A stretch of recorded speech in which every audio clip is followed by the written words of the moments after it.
Hello everyone! It's an honor to be here today with all of you and just to have this chance to share my story with you. So thank you for letting me speak today. My connection with China began unexpectedly. I had no say in the matter. One day in 1993, my parents suddenly announced, "We're moving." Without even consulting me about this life-altering decision, they declared our entire family of 5 would be moving to a place called China. As a 2-year-old baby, I was shocked. How could they make such a big decision without even asking me, you know? This directly impacted where my diapers would be changed for years to come. But in all seriousness, back then, I had no clue where or how far China was. But I did understand one thing, and that was we had to fly there. We had to fly to get to China. And so after hearing this extremely big news, right? Life-changing news. Every time I saw a plane go whooshing by overhead, little me would get so excited. I was so excited. And I'd point up the sky and start screaming, "Mommy! China! China!" The day arrived and we packed our bags with my diapers, lots of diapers. And we embarked on an adventure to this far-off land. We were headed to an island in China called, you guessed it, Hainan. You should know, back in the early 1990s, Hainan wasn't nearly as international as it is today. Foreign faces were quite a rare thing back then. But although we might have appeared different on the outside, the locals were always so welcoming and kind to us. My parents were English teachers at Hainan Middle School, Haichong. Yeah, we lived there on campus. I have lots of childhood memories there, and it's funny because my dad had brought along a video camera as well. This was before digital cameras though. This was the type of camera you would record onto the tapes, so VHS. But it's funny because he was pretty much a vlogger before vlogging was really a thing. But he wasn't doing it to upload online or for the views or to show the whole world. He was just my dad being dad. He just wanted to record our memories of life in China. An example of a few video clips that my dad took back then. So this is in the 90s.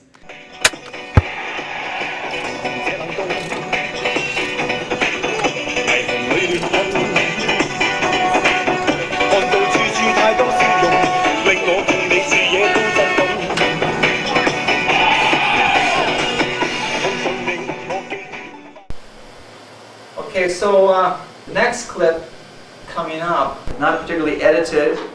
It's just some footage I shot of her everyday life. So I hope you don't expect Steven Spielberg or something like this, because I'm gonna have to run the camera, run back here. No, it's not easy. It's not easy being a one-man team. Okay, let's get on with it here. Here we go. Where's the button? Our building, and here's some young friends. We are on the 1, 2, 3, 4, 5th floor. No, this is our living room. Here we have some cupboards here. We bought these cupboards. Here's the dining area. Can you hold my feet, Oni? And Ow! here's the kitchen. It's Jeremy. The stove. Jeremy. Little oven. You know, Refrigerator. we're fun game. Children's bedroom. Near the kitchen. Hi. Hello.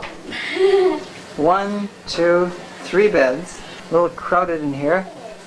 The desks are put up for now, so we're not using them to finish their schoolwork. A couple of cupboards. A little electric piano someone lent us. Hi, Nicole. Hi. Now, leaving their bedroom, hi Jer, we'll go back in the dining area into our room. A few suitcases, a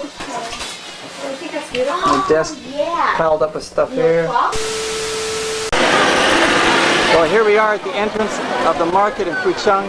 There's going to be sights to behold and sounds to behold here. Hi guys, go to the market. Birds, pigeons, doves. Got a white chicken. And there's your local hardware store. house of pineapples. Here's the flower lady. Make some bread, pizza, things like that. Bit of a crowd around here. What you call the wet market. Definitely wet. We're passing these guys. Uh-oh. 100 miles per hour.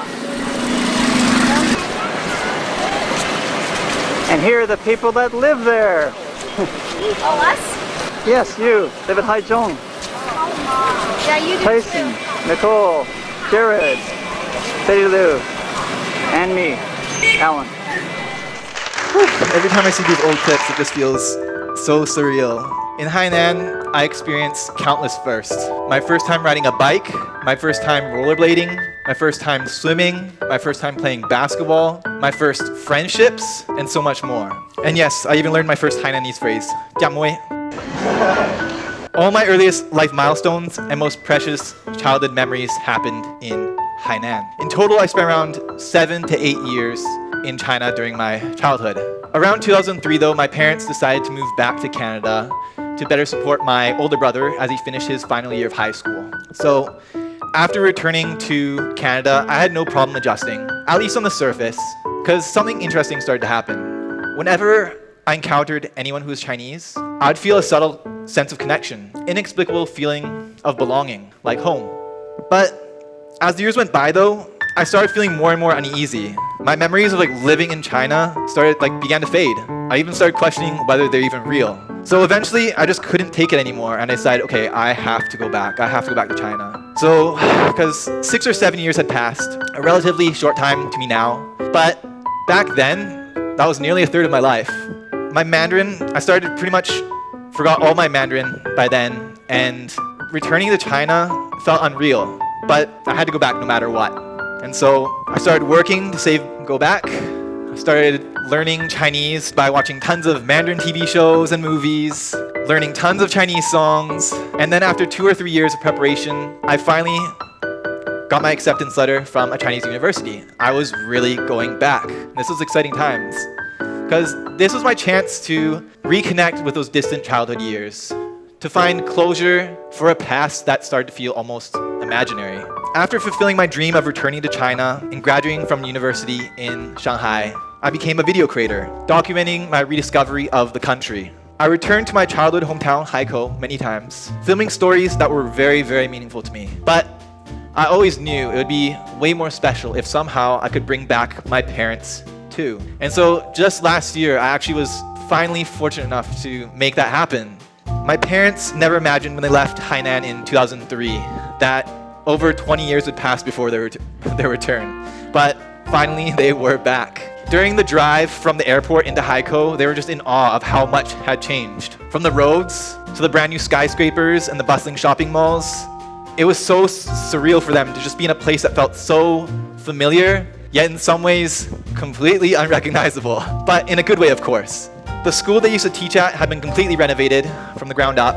The classrooms now had air conditioning. My dad was very excited about that one. But what my parents were most excited about though was reconnecting with their former students and friends, seeing how they'd grown and succeeded in life.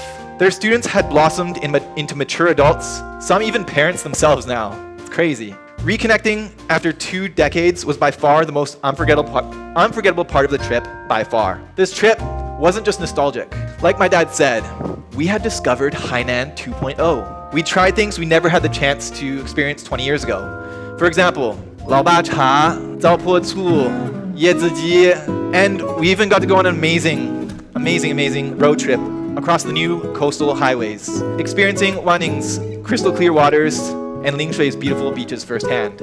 Quietly, our old Hainan home had evolved from sleepy fishing coves to a confident tropical paradise. Looking back now, choosing to return to China after over a decade was by far one of the best, if not the best decisions I've ever made. Not only did I find the closure I was always looking for, but I ended up staying, settling down, and creating a whole new set of memories. So, if you ask me, where is home? Home isn't a single place. It's a collection of moments, of people, and of places that shaped me. Hainan may not be where I was born, but it's where I became who I am. Thank you.